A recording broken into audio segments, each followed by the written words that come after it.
అయితే ఈరోజు వస్తున్న న్యూస్ అంతా కూడా అక్షరాల నిజం. ఏదైతే మంగ్లీకి సంబంధించినటువంటి కేసు ఇప్పుడు మనం పంజాగుట్ట పోలీస్ స్టేషన్లో ఫైల్ చేసింది ఏదైతే ఉందో, దాదాపుగా 2 నెలల క్రితం ఇది చాలా వరకు అంతకుముందు కూడా 2 నెలల క్రితం కూడా చాలా అంటే న్యూస్ ఛానల్స్లో టెలికాస్ట్ అవ్వడం జరిగింది. 2 నెలల క్రితం నన్ను మోసం చేశారని చెప్పి దాదాపుగా ఒక 80 మంది బాధితులు నన్ను కలవడం జరిగింది. ఏంటంటే దేనికి సంబంధించి అని అంటే మైక్రో ఫైనాన్స్కి సంబంధించి.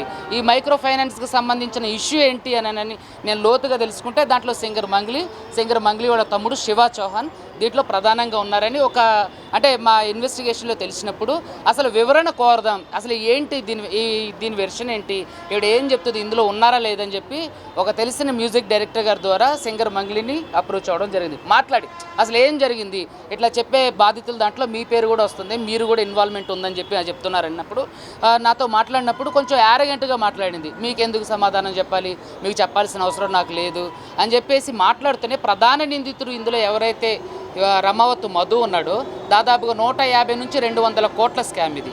ప్రధాన నిందితుడు ఎవరైతే రమావత్ మధు ఉండో వాడిని లైన్లో తీసుకొని ఎవడు మాట్లాడించడం జరిగింది. తర్వాత నేను మాట్లాడేటప్పుడు కొంచెం ఆరోగ్యంట్గా జిగుప్సాగరంగా మాట్లాడినప్పుడు అసలు నేను ఫోన్ చేసింది ఏంటి, వివరణ అడగడం కోసం ఫోన్ చేసడం ఏంటి, ఒక సెంట్రల్ మినిస్టర్ పేరు చెప్పి కూడా నన్ను బెదిరించడం జరిగింది. సో బెదిరించినప్పుడు నేను దానికి ఏం భయపడలేదు. భయపడిన తర్వాత అసలు నేను వివరణ అడిగినప్పుడు మీరు ఎలా మాట్లాడేంటని చెప్పి అది క్లోజ్ చేసిన తర్వాత నేను ప్రెస్ని అందరినీ ఇన్వైట్ చేసి నా దగ్గర ఉన్నటువంటి ఆధారాలను మొత్తం కూడా ప్రెస్కి ఇవ్వడం జరిగింది, ప్రెస్లో చెప్పడం జరిగింది. తర్వాత ఈ సింగర్ మంగ్లీ, తర్వాత రమావత్ మధు, పాల్దియ భరత్ చౌహాన్, పాల్దియ శైలజ చౌహాన్, తర్వాత సింగర్ మంగ్లీ తమ్ముడు ఎవరైతే ఉన్నాడో శివ, అతని మీద కూడా కేసు ఫైల్ చేయడం జరిగింది కోర్టులో. అదేవిధంగా సివిల్ సూట్లు కూడా ఫైల్ చేయడం జరుగుతుంది.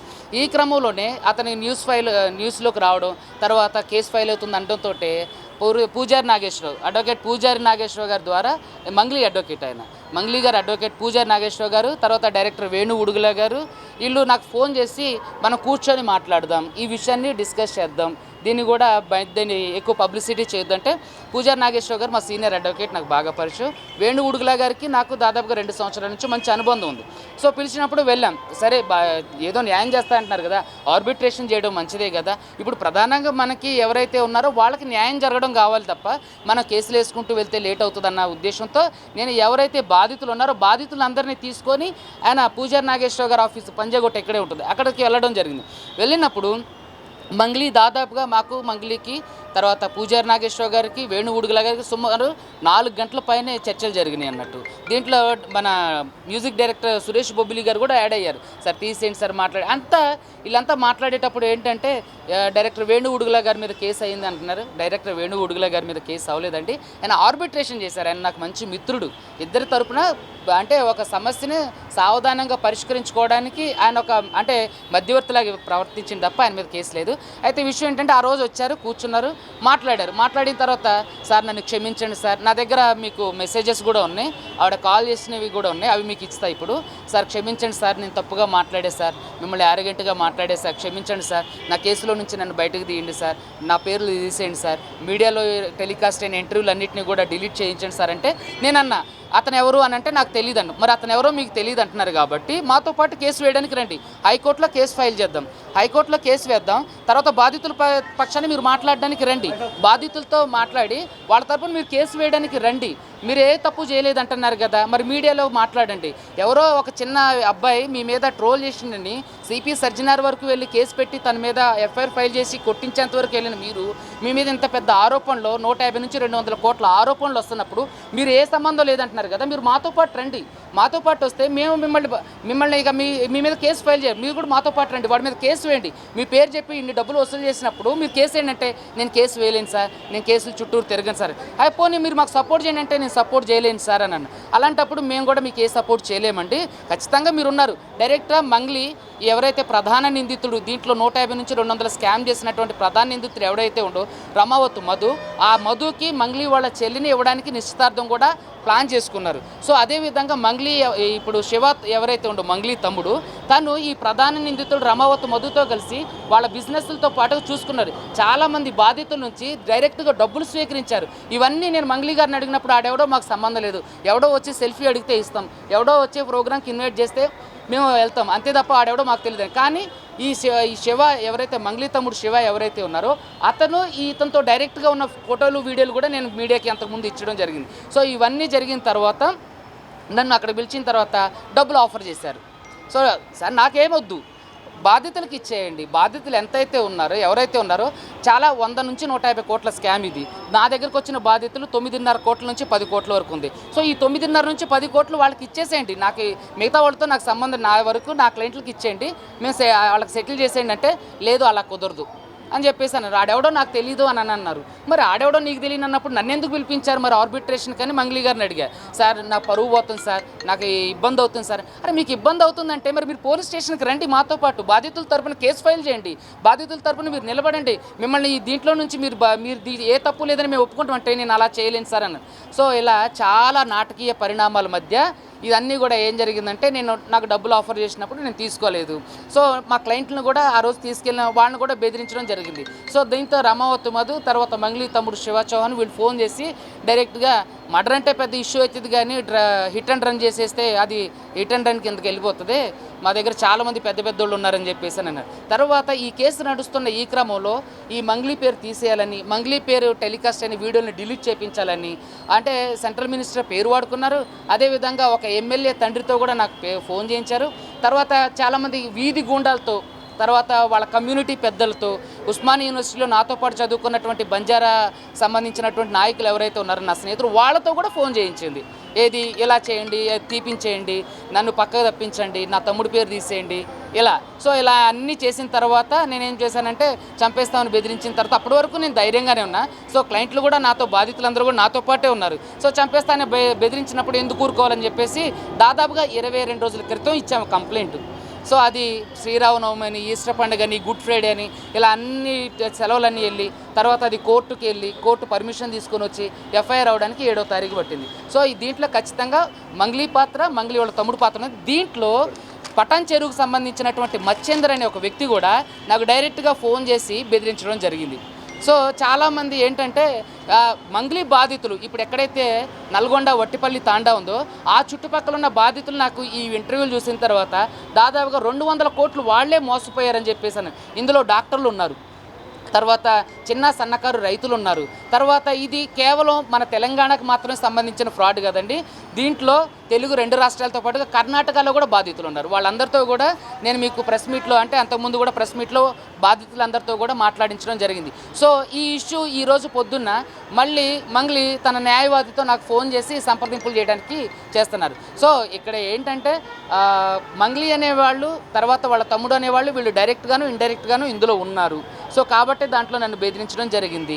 సో అదేవిధంగా వాళ్ళకి ఏమాత్రం దీనికి సంబంధం లేకపోతే మంగ్లీ గారు ఎందుకు బయటకు వచ్చి తన పేరు మీద మోసం చేసినటువంటి రమావతి మధు మీద, ఈ మచ్చేంద్ర అనేవాడి మీద, శైలజ చౌహాన్, పాల్దీయ భరత్ చౌహాన్ అనే వాళ్ళ మీద ఎందుకు కేసు పెట్టట్లేదు అని నేను ప్రశ్నించినప్పుడు వాళ్ళు ఎవరో నాకు తెలియదని చాలా సింపుల్గా ఎస్కేప్ అవుతున్నారు. సో బాధితులు నాకు ఇచ్చిన ఇన్ఫర్మేషన్ ఏంటంటే ఈ అన్నీ కూడా బాధితులు అందరూ కూడా మంగ్లీ గారి పేరు చెప్తేనే మంగ్లీ వాళ్ళ చెల్లిని ఈ రమావతి మధు అనే అతనికి ఇచ్చి పెళ్లి చేస్తానంటేనే మేము ఈ డబ్బులన్నీ పెట్టుబడి పెట్టినాం. అదేవిధంగా బాధితులు దాదాపుగా 12-20 మంది మంగ్లీ వాళ్ళ కోకాపేటలో ఉన్నటువంటి అపార్ట్మెంట్కి వెళ్ళి కూర్చొని ఈ రమావతి మధు అనే అతను వాళ్ళకి పార్టీ ఇచ్చింది, మంగ్లీతో మాట్లాడించమంటే మంగ్లీ ఇప్పుడు మాట్లాడదు తర్వాత మాట్లాడతారని చెప్పింది. అవన్నీ వీడియోలు కూడా నేను మీడియాకి ఇవ్వడం జరిగింది.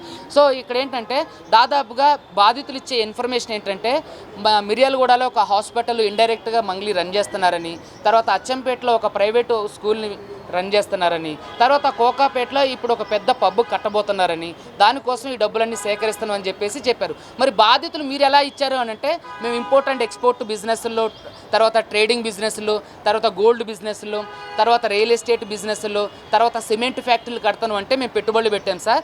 మరి పెట్టుబడులు పెట్టినప్పుడు మీరు ఎట్లా పెట్టుబడులు పెట్టారని అడిగితే సార్ మాకైతే గోకుల్ నందన ఇండియా ఇన్ఫ్రా ప్రైవేట్ లిమిటెడ్ అనే ఒక కంపెనీ ద్వారా పెట్టుబడులు తీసుకున్నారు, దాంట్లో లాభాలు వచ్చేంత వరకు మీకు అధిక వడ్డీ ఇస్తామనేసరికి మేమంతా ఆశపడ్డాం సార్ అని చెప్పి దాదాపుగా నాతో చెప్పిన బాధితులు చెప్పారు. 80 మంది బాధితుల దగ్గర నుంచి దాదాపుగా 9.5 నుంచి 10.5 కోట్ల వరకు వసూలు చేశారు. దాదాపుగా 150 నుంచి 200 మంది 300 మంది పైనుంచే 200 కోట్ల వరకు కూడా స్కామ్ జరిగింది. దానికి సంబంధించిన అన్ని ఆధారాలు నేను మీడియాకి ఇవ్వడం జరిగింది అంతకుముందు. తర్వాత మంగ్లీ నాకు ఫోన్ చేసి సార్ నన్ను క్షమించండి, నేను మాట్లాడిన తప్పు, మీడియాలో వచ్చి వాటిని ఆపండి, నా గురించి ఆపేయండి, నేను మాట్లాడే నా మాట తీరే అలా ఉంటుంది, నన్ను క్షమించండి, ప్లీజ్ నన్ను వదిలేయండి సార్ ఈ కేసులో నుంచి అని చెప్పేసి తను నన్ను రిక్వెస్ట్ కూడా చేసింది. సో రిక్వెస్ట్ చేసినటువంటి ఆమె నాకు ఫోన్ చేసి నన్ను బెదిరించినటువంటి స్క్రీన్ షాట్లు కూడా ఇందులో మీకు ఇప్పుడే ఇస్తాం. సో ఇట్లా చాలామందిని బెదిరించి నన్ను ఎస్పెషలీ ఒక గౌరవ హైకోర్టులో పనిచేస్తున్న బాధితుల తరపున పనిచేస్తున్న అనే విధంగా కూడా కొంచెం ఇంగితం కూడా లేకోకుండా నన్నే బెదిరించడానికి ఇది సెంట్రల్ మినిస్టర్ పేరు చెప్పుకొని, ఒక ఎమ్మెల్యే తండ్రి పేరు చెప్పుకొని, మిగతా చోటా మోటా రౌడీల పేరు చెప్పుకొని నన్ను డైరెక్ట్గా బెదిరించింది. ఇండైరెక్ట్గా వాళ్ళ తమ్ముడు ఎవరైతే ప్రధాన నిందితులు మధు ఉండో వాళ్ళతో కూడా నన్ను బెదిరించింది. డబ్బులు తీసుకోండి, సమ్ అమౌంట్, ఆ అమౌంట్ తీసుకొని ఈ కేసులో నుంచి మీరు వెళ్ళిపోండి. సో నేను ఎందుకు వెళ్ళిపోతా? బాధితుల తరపున మీరు బాధితులకు న్యాయం చేయమంటే నాకు డబ్బులు ఇచ్చి నన్ను తప్పుకోమంటారేంటి? బాధితులకు న్యాయం చేస్తే నేనే కేసు వాపస్ తీసుకుంటుంటే అప్పటికి వినకపోయేసరికి నాకైతే కొంత అమౌంట్, అదే వాళ్ళకి అనుకోండి 10 కోట్లన్నర వరకు ఇవ్వాలి కదా. సో ఈ ఉద్దేశంతో నన్ను వరకు ఎస్కేప్ చేసి సైడ్ చేసి కేసు నీరుగార్చే ప్రయత్నం కూడా తర్వాత మంగ్లీ వాళ్ళ తమ్ముడు శివ, తర్వాత భరత్ చౌహాన్, తర్వాత రమావత్ మధు వీళ్ళందరూ కూడా చేశారు. సో ఇందులో డైరెక్టర్ వేణు ఉడుగుల గారు నాకు సపోర్ట్గా వచ్చారు. తర్వాత పూజారి నాగేశ్వరరావు గారు ఆర్బిట్రేషన్ చేశారు తప్ప డైరెక్టర్ వేణు ఉడుగుల గారి మీద ఎటువంటి కేసు అవ్వలేదు. ఆయన నాకు మంచి స్నేహితులు, ఇప్పటికీ కూడా మాకు మంచి సత్సంబంధాలు ఉన్నాయి. ఏదైనా మంగ్లీ తరపున పూజారి నాగేశ్వరరావు గారు మంగ్లీ తరపున ఎక్కువే ఉన్నారు.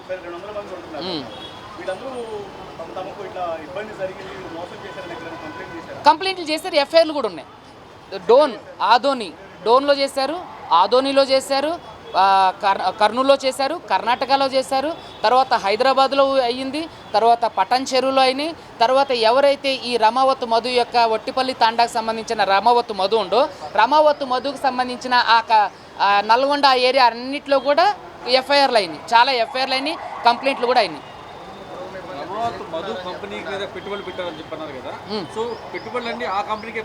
అయితే రమావత్ మధు పేరు మీదే పెట్టుబడులు పెట్టించారు. ఈ కంపెనీలో పెట్టుబడులు పెట్టిన డబ్బులన్నీ కూడా రమావత్ మధు, పాల్దియ భరత్ చౌహాన్, పాల్దియ శైలజ చౌహాన్ అనేవాళ్ళు వీళ్ళు ముగ్గురు. సో వీళ్ళు ముగ్గురు ఏంటంటే ఈ మత్స్యేంద్ర అనే పటాన్ చెరువు ఆయనతో కూడా కలిసి వీళ్ళందరూ ఏం చేస్తారంటే డబ్బులన్నీ కూడా వాళ్ళ దగ్గర బాధితులు చెప్పేది ఏంటంటే ఎయిటం వీళ్ళకే వేశారు. వాళ్ళ దగ్గర బ్యాంక్ ట్రాన్సాక్షన్స్ ఉన్నాయి, ఫోన్పే, గూగుల్ పే ట్రాన్సాక్షన్స్ ఉన్నాయి, క్యాష్ ఇచ్చిన క్యాష్ రిసిప్ట్స్ ఉన్నాయి, వీడియోలు కూడా ఉన్నాయి. మరి వీళ్ళు ఎక్కడికి వెళ్ళి తీసుకెళ్ళి ఇచ్చారంటే వీళ్ళందరూ మంగ్లీ ఫ్లాట్లో కోకాపేట ఏదైతే ఉందో కోకాపేట ఫ్లాట్లో ఇచ్చారని చెప్పేసి చెప్తున్నారు. కొంత ఏమో ఈ రమావత్ మధు వాళ్ళ అమ్మ, వాళ్ళ అక్క, వాళ్ళ తమ్ముడు పేర్లతో చాలా వరకు బినామీ ఆస్తులు, ఏది బంగ్లాలు, తర్వాత 10 ఫార్చునర్ కార్లు, 2 వోల్వో కార్లు, ఇలాంటివన్నీ కూడా బినామీ ఆస్తులు కొని పెట్టిండు. దానికి సంబంధించిన డీటెయిల్స్ ఉన్నాయి. ఈ రమావత్ మధు మీద, కొంతమంది మీద, ఈ పాల్దియ భరత్ చౌహాన్, శైలజ చౌహాన్ మీద సిబిసిఐడి కేసులు అయినాయని కూడా తెలుసు. తర్వాత ఏసీబీ కేసులు ఫైల్ చేస్తే హైకోర్టు నుంచి బెయిల్ తెచ్చుకున్నది కూడా ఉంది. లేదండి, ఇంతకుముందు జరిగిన ఇంటర్వ్యూలు అన్నింటిలో ఈరోజు ఇది బయటకు వచ్చిన తర్వాత మీరంతా పిలవడం ద్వారా వచ్చాం. చాలామంది ఉన్నారు, వాళ్ళు సోమవారం వస్తానన్నారు. అంతకుముందు కూడా ప్రెస్ మీట్లో మీరు చూస్తే బాధితులను దాదాపుగా 70 మందిని నేను ప్రెస్ మీట్లో పెట్టి మాట్లాడించిన వీడియోలు కూడా ఉంటాయి మీరు చూస్తే. మంగ్లీ ఎప్పటి నుంచి ఫినాన్స్ నడిపిస్తుంది అనే దాని గురించి నాకు స్పష్టత లేదు. కానీ బాధితులు మాత్రం 3 సంవత్సరాల నుంచి దీంట్లో పెట్టుబడులు పెడుతున్నారు. ఓకే, పెట్టుబడులు పెట్టిన వాళ్ళకి ₹1,00,000 పెట్టిన వాళ్ళకి అంటే 10,000 ఇంట్రెస్ట్, 5 లక్షలు పెట్టిన వాళ్ళకి 15,000 ఇంట్రెస్ట్ నెలకు. అంటే లక్షకి ₹15 నుంచి ₹12, ₹10 ఇంట్రెస్ట్ కూడా ఇచ్చారు. వీళ్ళందరూ కూడా మంగ్లీ పేరు చెప్తేనే మంగ్లీ పేరు చెప్తే ఎలా పెడతారని నేను అడిగా, క్రాస్ క్వశ్చన్ చేశా. సార్ మంగ్లీ పేరు చెప్తే మీరు ఏమైనా పిచ్చివాళ్ళ? మంగ్లీ పేరు చెప్తే ఎలా ఇస్తారంటే, సార్ మంగ్లీ వాళ్ళ తమ్ముడు శివ చౌహాన్ ఎవరైతే ఉన్నారో ఈ ప్రధాన నిందితుడు రమావత్ మధుతో కలిసి కంపెనీలో ఉండవు, ఆ ఫోటోలు కూడా ఇప్పుడు మీకు ఇస్తా. తర్వాత మంగ్లీ వాళ్ళ చెల్లిని రమావత్ మధు చేసుకోబోతున్నారు, పూలు పళ్ళు అయినాయి అని చెప్పేసి ఇతనే రమావత్ మధు చెప్పిండు. తర్వాత మంగ్లీ వాళ్ళ తమ్ముడు శివ కూడా మేము అతనికి మా చెల్లిని ఇవ్వబోతానని చెప్తేనే వీళ్ళు పెట్టుబడులు పెట్టారు. ఈ మంగ్లీ తమ్ముడు బాధితులతో కూడా ట్రావెల్ చేసిండు. బాధితులు మంగ్లీ వాళ్ళ తమ్ముడితో దిగిన ఫోటోలు కూడా మీడియా వాళ్ళకి ఇస్తారు. పేరు చెప్తే అంటే కొంచెం ఇబ్బందిగా ఉంది, తర్వాత రివీల్ చేస్తారు. ఒక ఎమ్మెల్యే తండ్రితో కూడా నాకు ఏమండి ఎఫ్ఐఆర్లో మధు పేరుంది, మంగ్లీ పేరుంది, పాల్దియ భరత్ చౌహాన్, పాల్దియ శైలజ చౌహాన్ పేర్లుంది, తర్వాత మంగ్లీ తమ్ముడు శివ పేరు కూడా ఉంది. వేణుగుడుగుల గారు జస్ట్ మాట్లాడడానికి ఆర్బిట్రేషన్కి వచ్చారు అంతే. ఇద్దరు తరపున వచ్చారు, తన మీద ఏ కేసు ఫైల్ కాలేదు. Is very cute. 200 కోట్ల పైనే ఉంది. దానికి సంబంధించిన డీటెయిల్స్ కూడా మేము మీకు మీడియా వాళ్ళకి ఇప్పుడు ఇస్తాం. పూజారి గారు నాగేశ్వరరావు గారు ఆఫీస్కి వచ్చింది ప్రెస్ మీట్ అయినా నెక్స్ట్ డే. ఇది పక్కనే దిశ లా ఫార్మ్స్ అని పక్కనే ఉంటుంది.